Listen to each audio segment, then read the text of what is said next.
How tall is Casey Jacobson? But he like 6'6". You know we got to talk about that. You know we got to talk about that.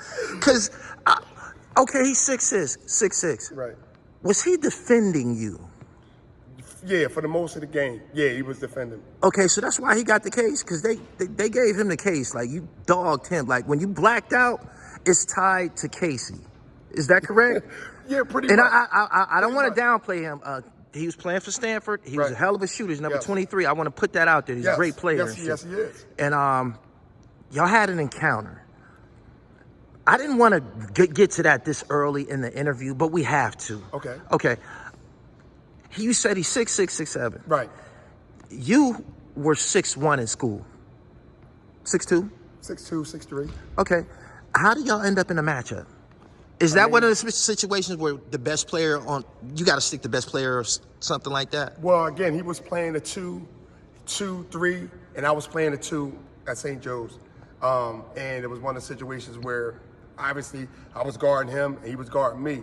But, I mean, just like like with most Caucasian folks, their feet is slow. Mm-hmm.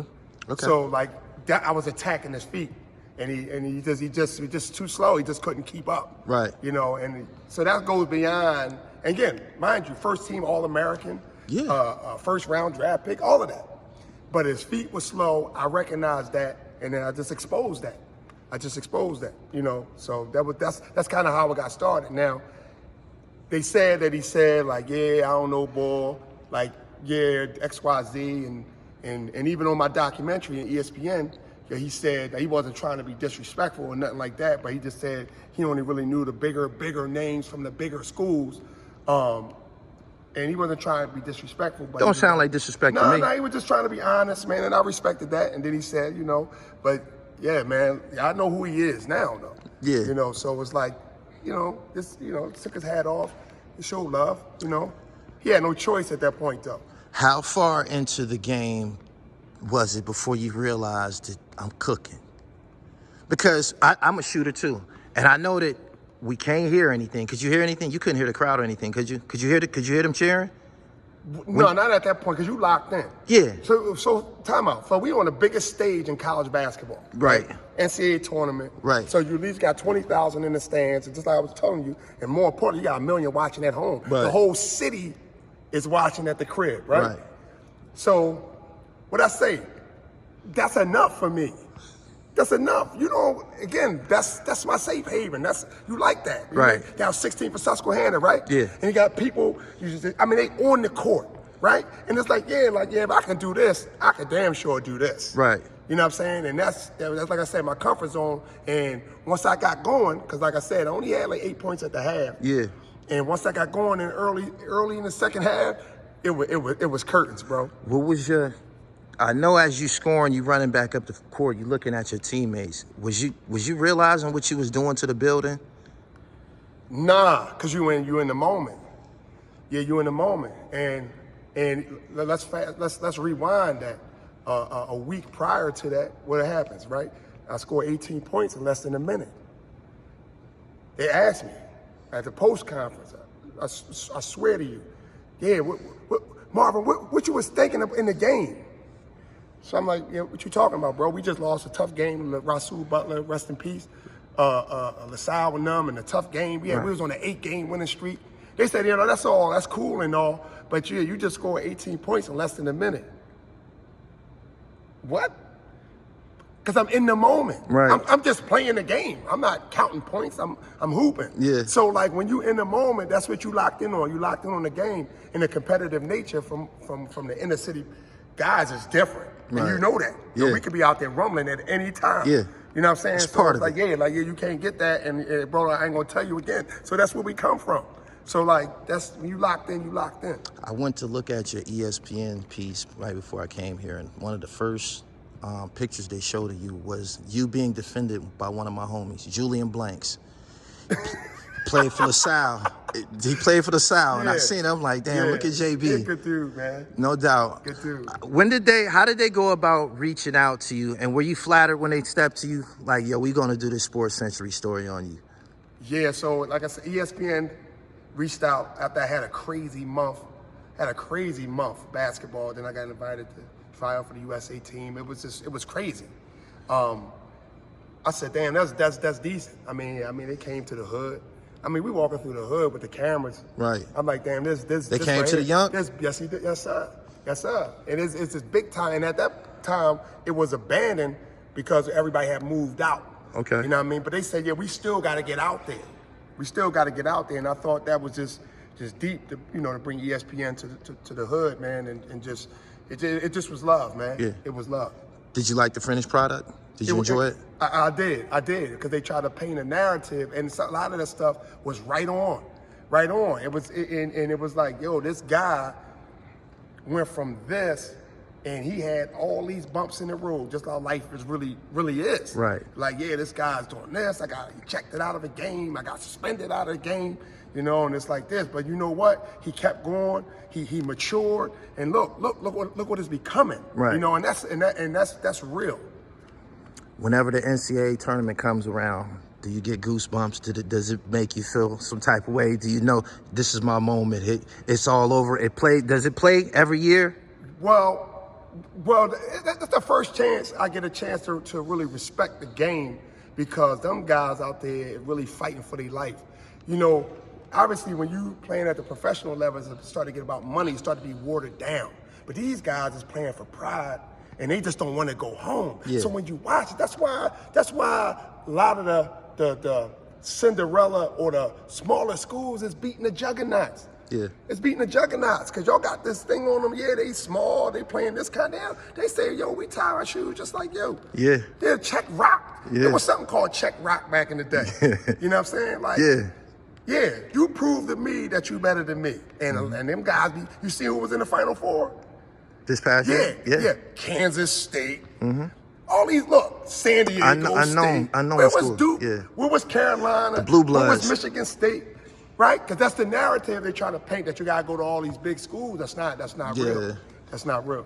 How you feel about AAU basketball? Before you answer that, I want to give you a little observation I made. I just filmed the AAU tournament a couple of days ago, and I noticed that they in the layup lines, they got the kids shooting threes in layup lines and shit. How you feel about that? Mind you, I'm looking at kids who probably can't make 5 layups in a row, but you got them jacking up threes. Some of them can't even get the ball up to the rim, but they slingshotting it. Right. And this is something that's, I don't know, is this general practice, but how you feel about that? Because you see what it's doing to the basketball game. Like, we watch basketball games on some nights, and niggas just come down just launching J's. Right. And, well, that's revolution, bro. And I think that whether I like it or not is one thing, right? But I'm not bigger than the game, so the game will constantly change. Right. So yeah, you don't really got the low post figures that you used to have, the guys that's gonna bang and all that. They're gonna step out there now, and they're gonna shoot the mid range, or they're gonna shoot the three. Do I like it? No, I don't like it, because that's not what I'm accustomed to. But the thing is, now that I kind of like teach and I'm helping kids grow, I have to teach them that. Yeah, because it would be foul for me to teach them some shit from '95. No, you can't be throwing jump hooks and all that. You gotta know how to dribble, my man. Yeah. You see what I'm saying? So do I like it? No. But it's what it is. I mean, we like to see KD and them out there doing that. You know what I'm saying? Karl Malone couldn't do that. You see what I'm saying? So it's a skill change.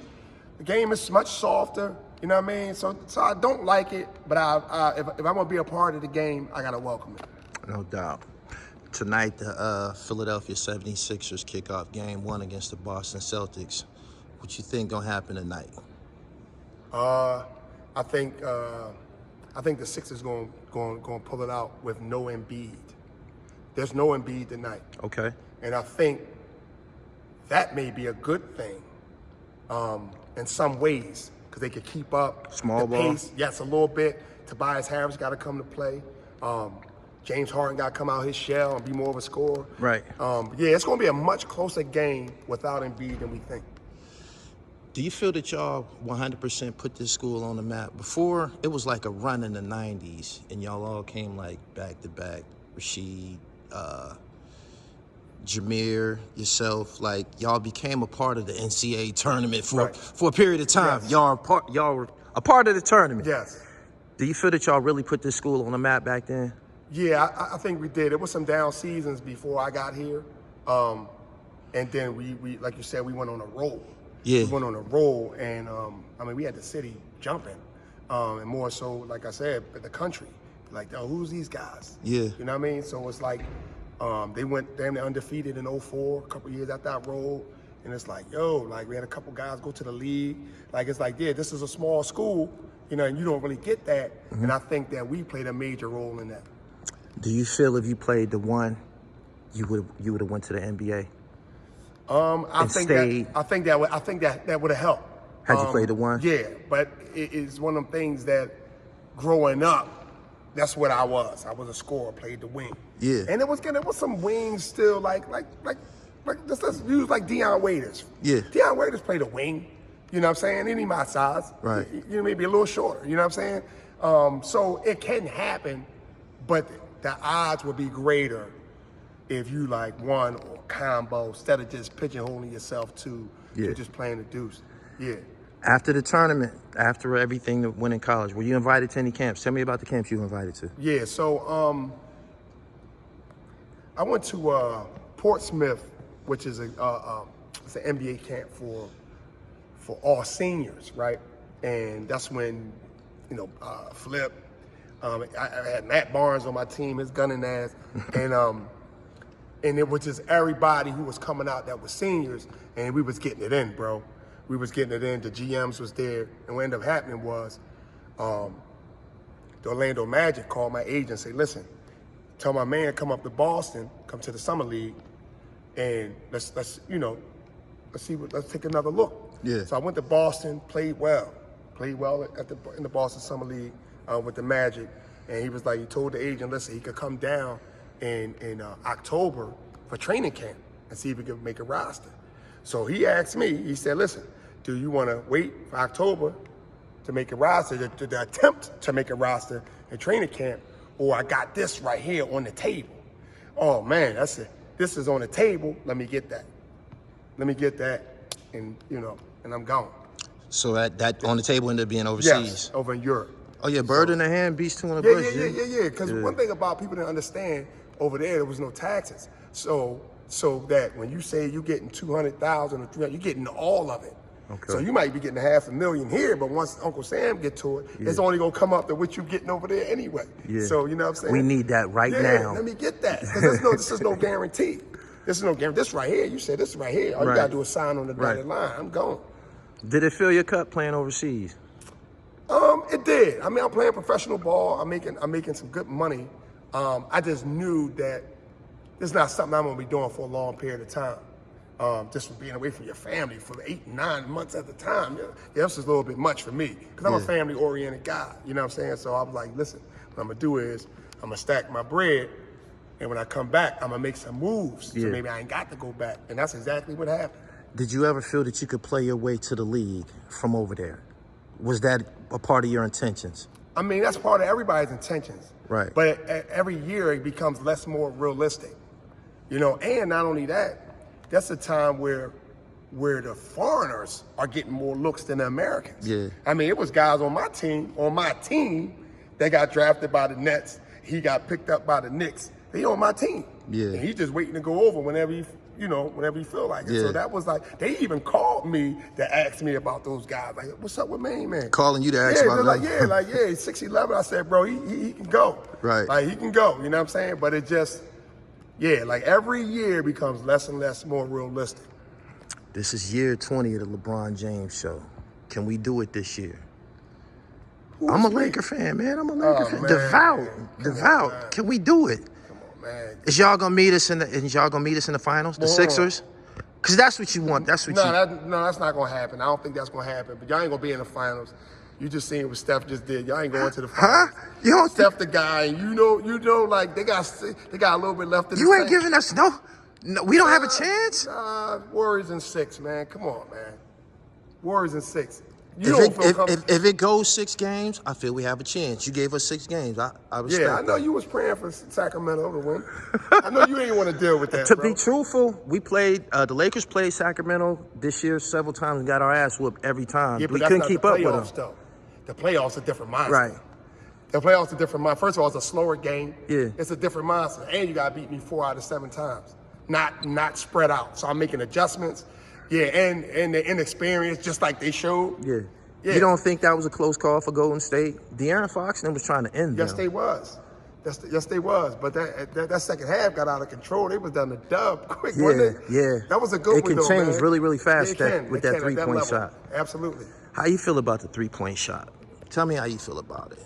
I mean, it's taking the game to uncharted territory. Now, I was a guy who shot it. Yeah. So I didn't mind it. But now, like, I mean, to be honest, they taking too many of them joints. You know what I mean? But that's where the game is headed. Right. You know what I'm saying? Like, you know, it's almost like this. When you was coming up, your mom told you what you was listening to was garbage. Why you listening to that garbage? And I'm like, Mom, you talking about this crazy right here. And now they listening to that. Man, why y'all listening to that garbage? I can't even understand what he talking about. Right. Like, but you know, that's they heat though. And it goes on and on and on. So this today's game, I'm just gonna respect it. Tell me about the restaurant. Oh, okay, yeah. So yeah, right in the middle of COVID, we opened up a steak shop called The Works down there in South Philly. It's like kind of like a Pat's and Geno's walk up to the window establishment. And it's doing well. Especially we opened up, like I said, right when COVID really started to like, you know, get it to its peak. And like I ain't gonna lie, man, I got a lot of people coming showing a lot of love, and I'm super duper appreciative of that.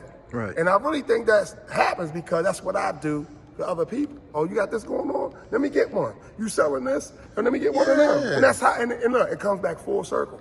So I got a line wrapped around the corner of guys coming in and hollering at me just because, like, you know, you're a good dude, man. Right. But that's how you get them the first time. Right. But you gotta give them a nice sandwich. That's how they come back the second time. Right. Right, they gonna show you love the first time. Is the NCAA tournament experience present? Is the Marvin O'Connor presence there at the restaurant? It's there. We have murals of South Philly legends down there. It's we have a Big 5 theme, but I also got like a South Philly theme just to give flowers to the guys down there. Like I said, the Deion Waiters, the Lionel Simmons, Nate Blackwells. Them guys all plastered all over my wall. Just paying homage. Yeah. Just paying homage. And like I said, we got like a sports theme. I'm a sports guy, you know, and it's a good thing. Is there money in basketball after actually playing basketball?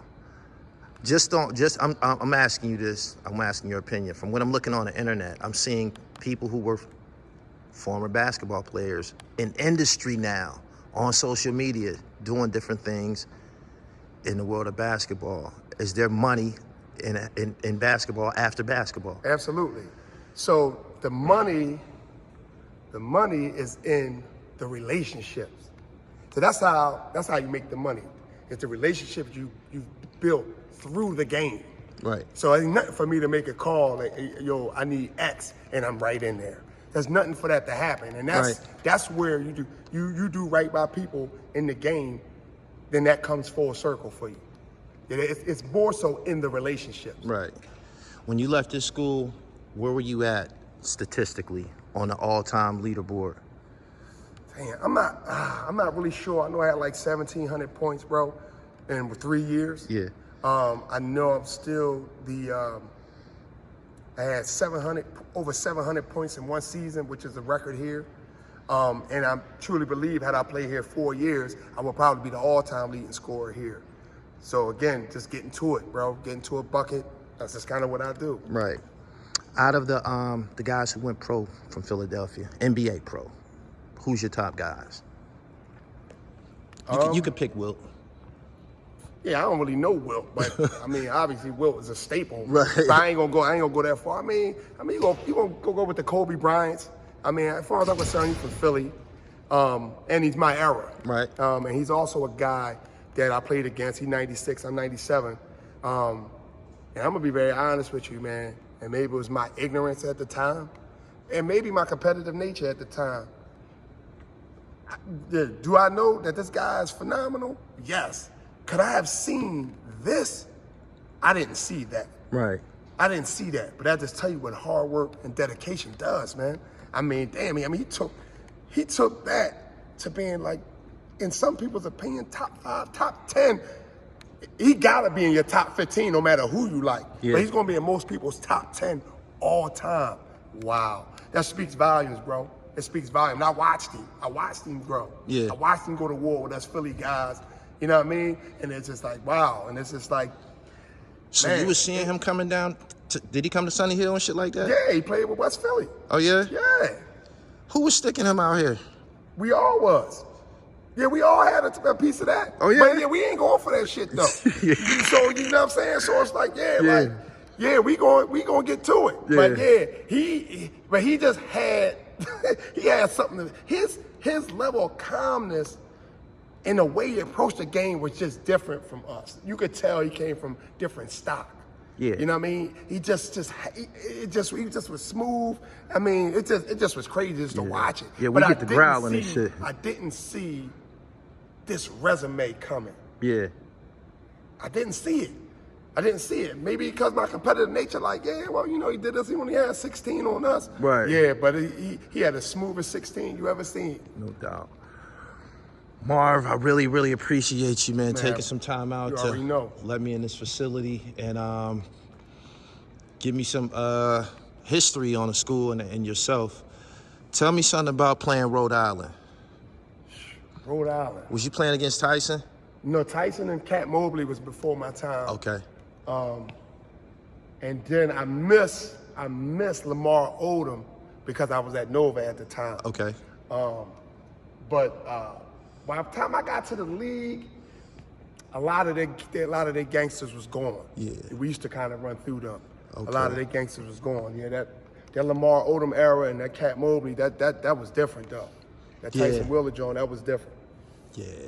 For sure. No doubt.